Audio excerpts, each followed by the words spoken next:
Welcome to Cartoonist Kayfabe. My name is Ed Piskor. I'm Jim Rugg. Going to take a look at trigger warnings. Going to take a look at Red Room trigger warnings, issue number 2. But first, I want to invite you guys to like, follow, and subscribe to the YouTube channel. Hit the bell so that we can notify you when new vids are available.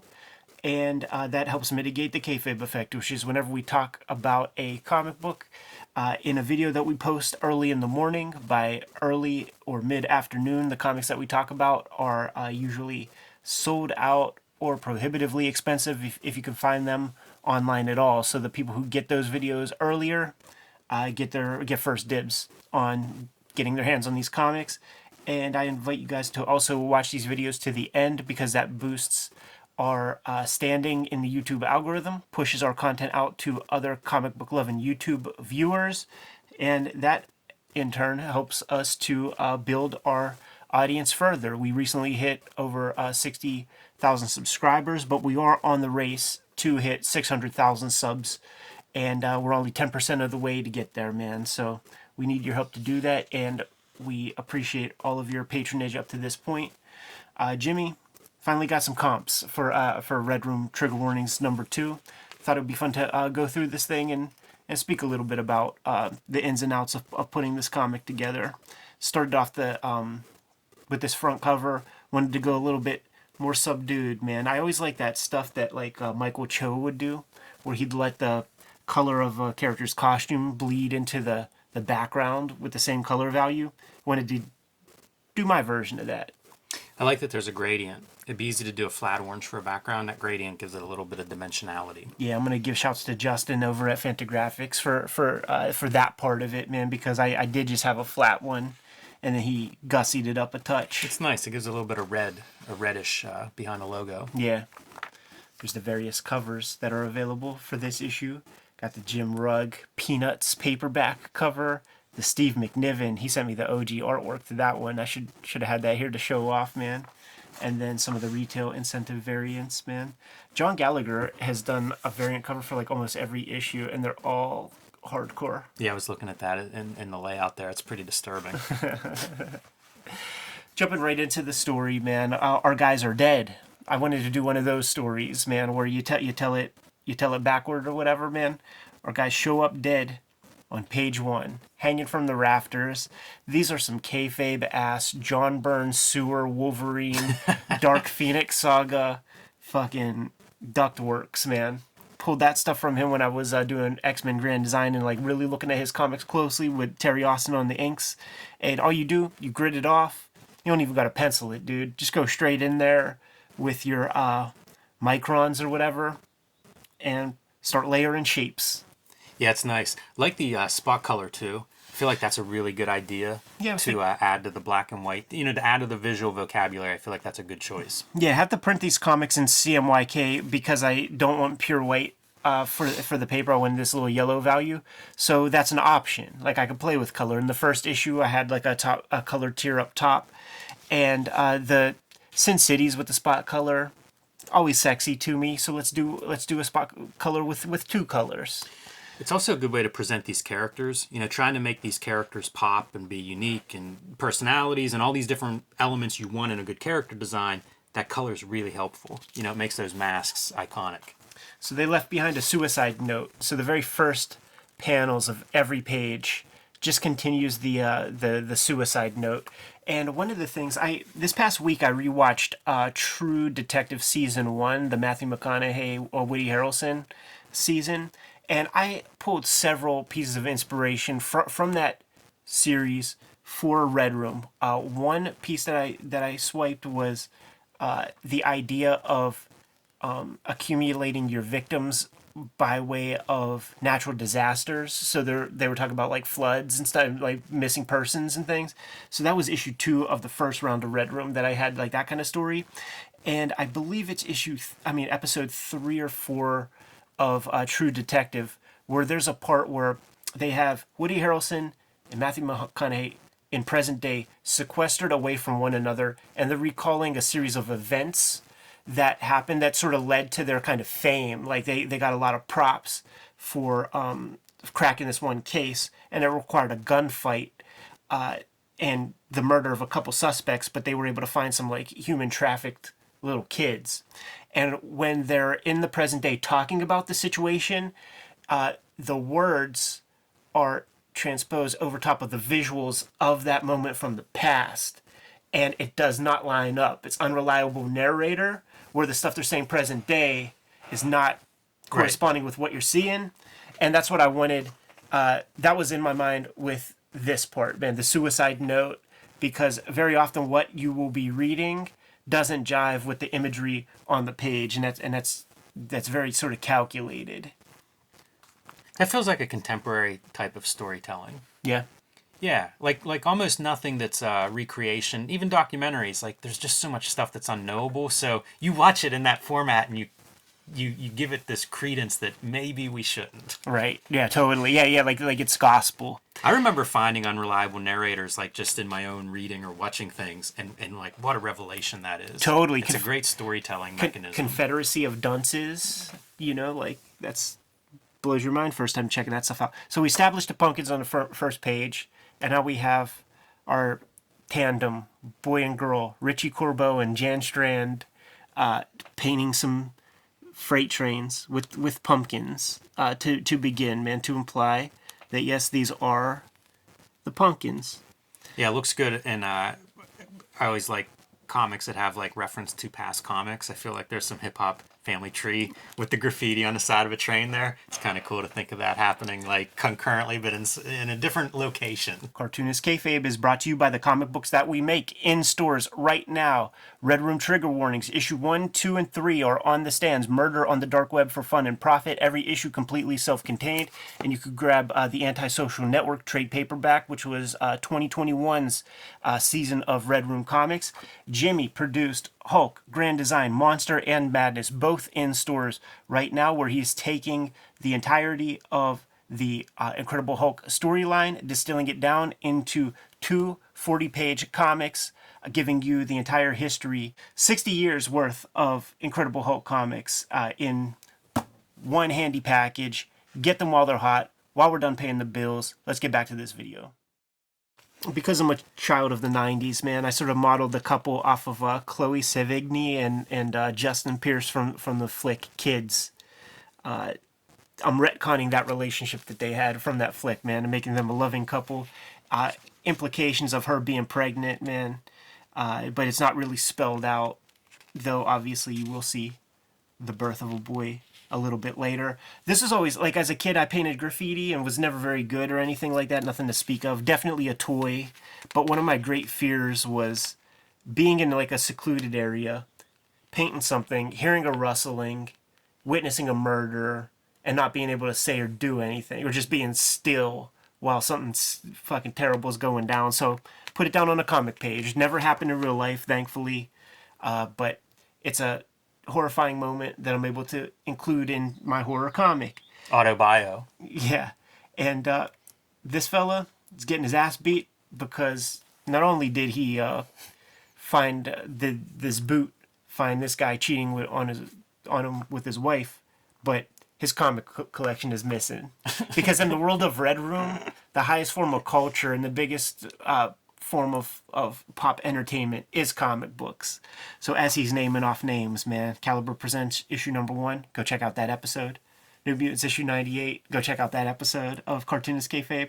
Hey Ed, this doesn't feel like it's not in our world. I know, right? It is in the Kayfabe universe, man, no doubt.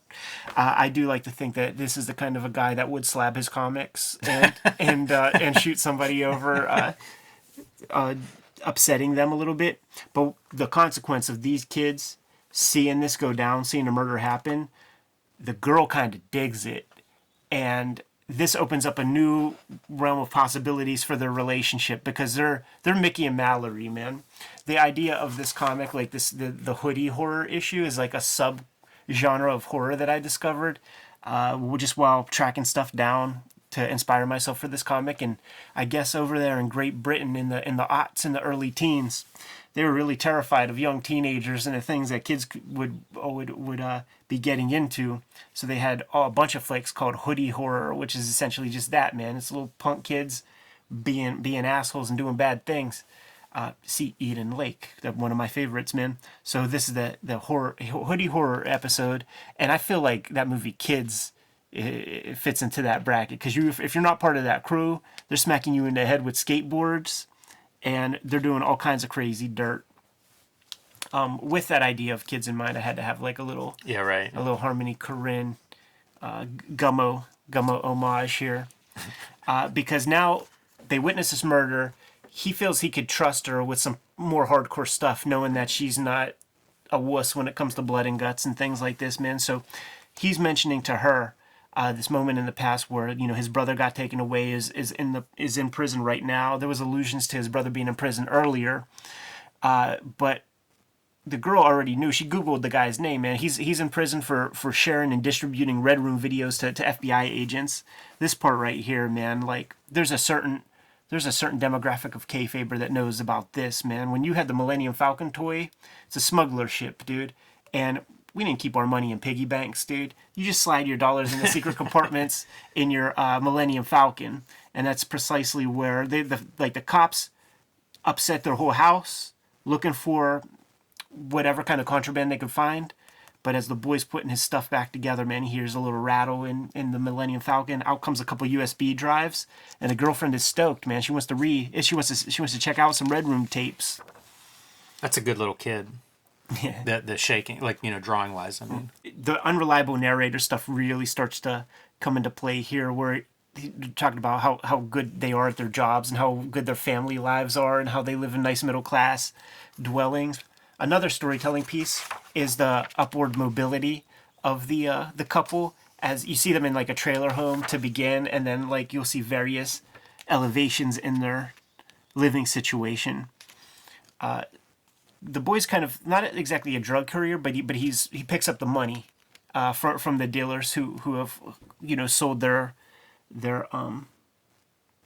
consignment or whatever, and he made the mistake of grabbing all the money at once. So he's got 10 G's in his backpack, comes out, and the son of a cop is out there holding a gun on him. I don't know if you had went to school with kids whose dads were cops, man, but where I'm from, those were the kids who were selling drugs in high school. So the boy holds up our guy, Richie, takes the loot, kicks our dude.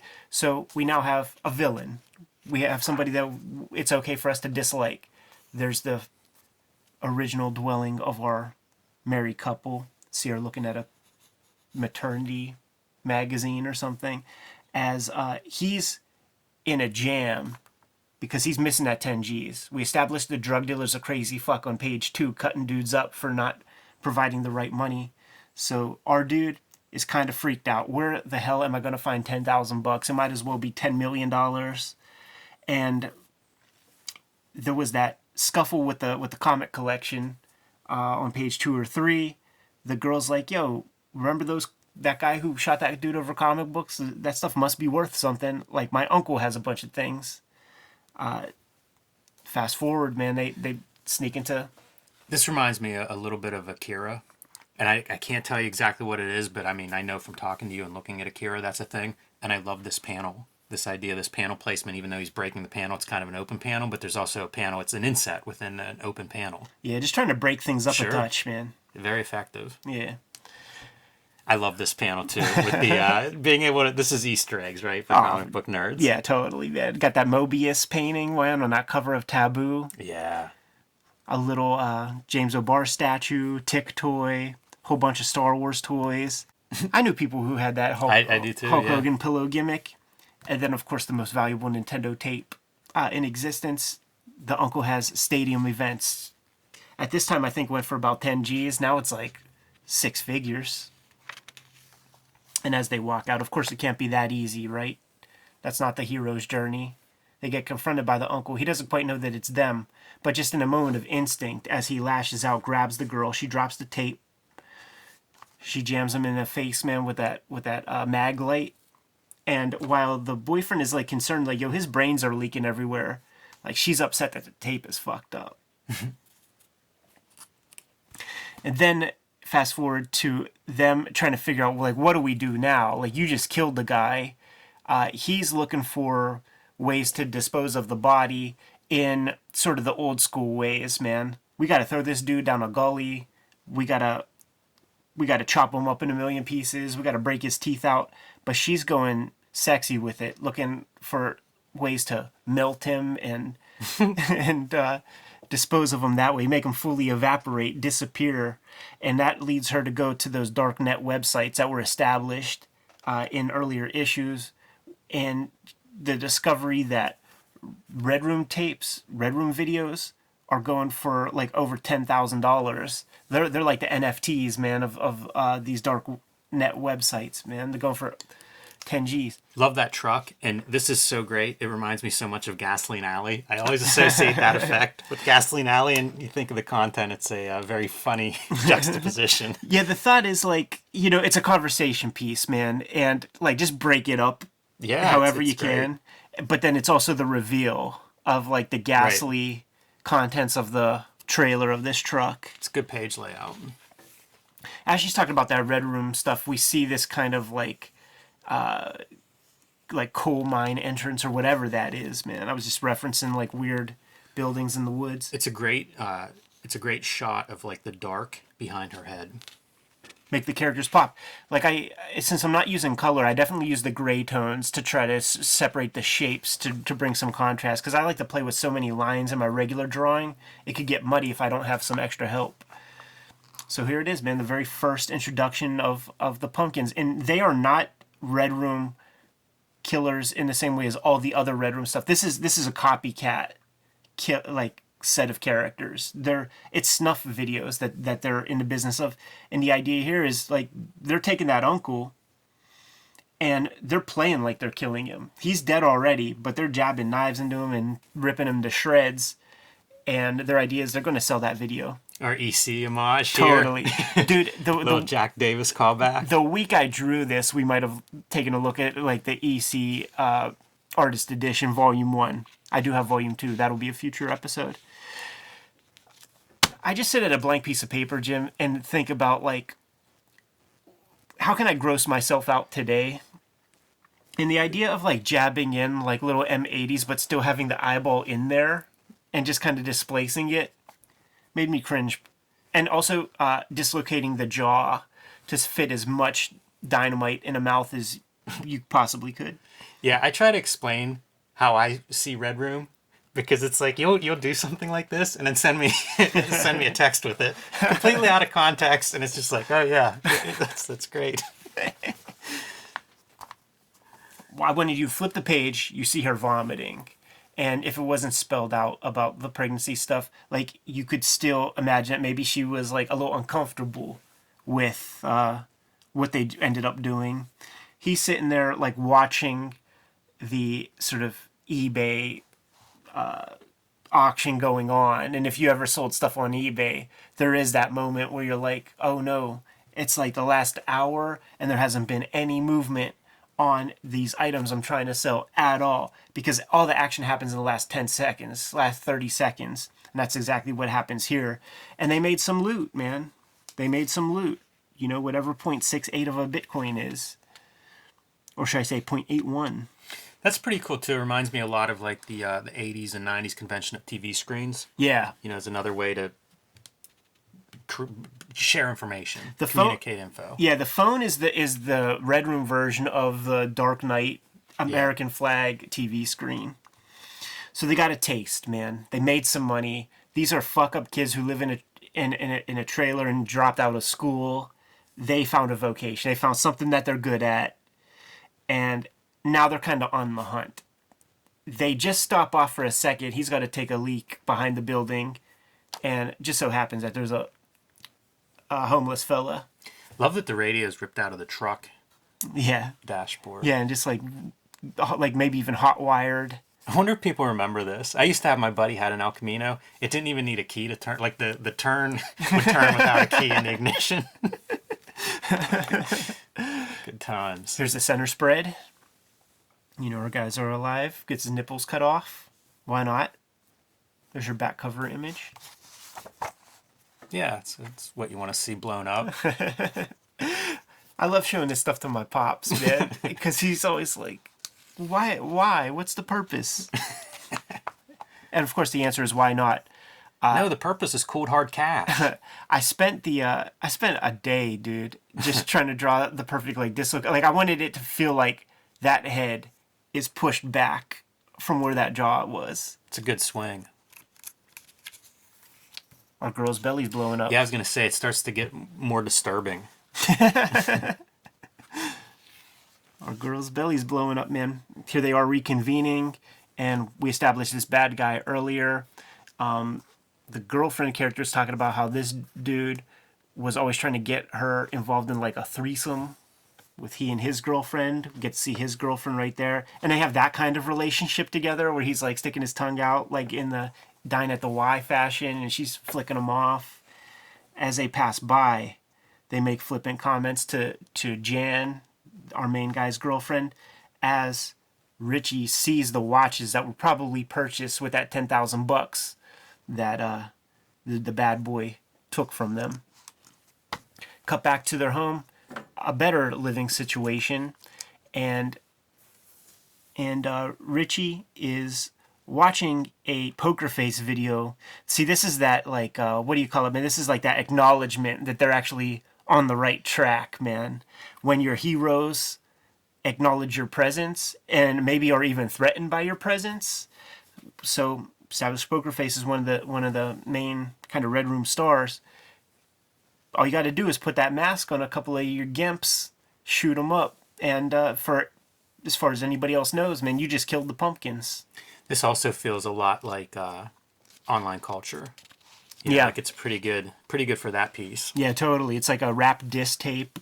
Dude, it's Twitter. Yeah, it's oh anything. yeah, oh yeah, totally. This part right here, where the gun turret is kind of going, that's from Richard Corbin Ralph comic. That one page that was in a How to Draw Comics book, like showed a sequence like that. And I always thought that was so fucking cool. So we see our girl, like she has a reaction, and the dude's like, "See, I told you, man, you shouldn't have saw this." She's like, "No, doofus, my water broke." Cuts to the baby is born. And we got this detective sniffing around, asking about her uncle. You know, like where were you when he disappeared? That kind of stuff. But she plays it straight. You know, she's tough because like these calculated killers, man, they don't have emotion. They don't get nervous. But this does trigger, like when this guy leaves, this does trigger them to go forth with their exit strategy, man. Because now the cops are sniffing around, and we got money. Like, we gotta act fast, but not before we clear up a little bit of business, man. Got the sort of bad guy that took the money from Rich to send him down the path to become a Red Roomer, and he's talking with Jen, man. Like, once again, the couple was trying to get their hands on her, and she's playing like she's ready to succumb, go visit them. Shows up, dude. When you see that wine bottle, man, as like the feature element in the panel, and then you see the dude drink it, and then you see the girl drink it, you know it's gonna end bad. It's gonna end poorly, man. And our guys are toast, but still, they're high schoolers, man. So of course this dude has a certain amount of insecurity. Like, yeah, they pulled their trip off, but you promise you didn't suck his dick or anything, right, baby? That's a good piece of human observation. Totally. Now cut to present day. There are our pumpkins. They're dead. They're toast. And we got our Scooby-Doo ending, right? Yank the masks off. And there it is, dude. It's the bad guys. The people who our main pumpkins dislike. They're done. And it happens, you know, this guy is the son of a cop who is on the scene. You know what I'm going to do, though, Jimmy, man? This is the epilogue. And there's a couple pages left to go. But I'm going to save that. Yeah, make them pay for it at home. This face reminds me a little bit of a Drew Friedman rendering. You know, with your shading and everything, like it kind of comes across that way. It's pretty neat. When you play with these with duotone, or I feel like even zipatone, you don't leave it completely gray. Yeah. Chip something off, Totally. and then it rounds out the shape. Like, it's okay right here when you have this like kind of subdued background, but in almost every place you see me fuck with it, like I'll cut some highlights into it to just round off some forms or shines, you know, like there's so much you could do with it. And it's, you know, after a couple hundred pages, I'm getting more comfortable with different techniques and things that you could do with it. Like if you just left this purely gray, it would be so flat, but you cut some white highlights into it and it feels like a more three-dimensional statue. Yeah, man, that's a sweet issue. That's a lot of story. Yeah, like the page counts vary because I'm just allowing myself to tell the story in as many pages as I need to. So that abuses the monthly schedule that I was hoping to do of like 12 in a row, but it just makes for better single issue one and done stories. Every issue is completely single, one and done. You get a complete meal, but that doesn't mean that you won't see some of the characters in other issues. Anyhow, man, I'm good to go if you are, Jimmy. Yep. Kayfabers, get these comics at your local comic shop. It is banned in 10 shops, but don't worry because all the better shops are picking up that slack. What do you have out there, Jim? Hulk Grand Design Monster and Hulk Grand Design Madness, retelling the 60-year history of the Incredible Hulk in 2 oversized issues that I am writing, drawing, coloring, lettering, the whole works. Pick those up wherever you buy comics, and join me on patreon.com/JimRugg. Red Room Trigger Warnings, issue 1, 2, and 3 are on the stands as we speak. As you can see, Murder on the Dark Web for Fun and Profit is the name of the game. Like I just said, also, all these issues completely self-contained. If your shop doesn't have these comics, you can go to my link tree in the description below this video. Go to the Fantagraphics website. You could order and pre-order present and future Red Room comics there, or hit up my Patreon, patreon.com/edpiscor. $3 will get you the archive. And I have more than 200 pages up there right now. Put up new pages every Tuesday. What else do we have out there, Jimmy? Subscribe to the Cartoonist Kayfabe e-newsletter at the links below this video. You can also find Cartoonist Kayfabe t-shirts and merchandise at the links below this video. That's another great way to support the Cartoonist Kayfabe channel. Jimmy, given those marching orders, will be on our way. Make more comics.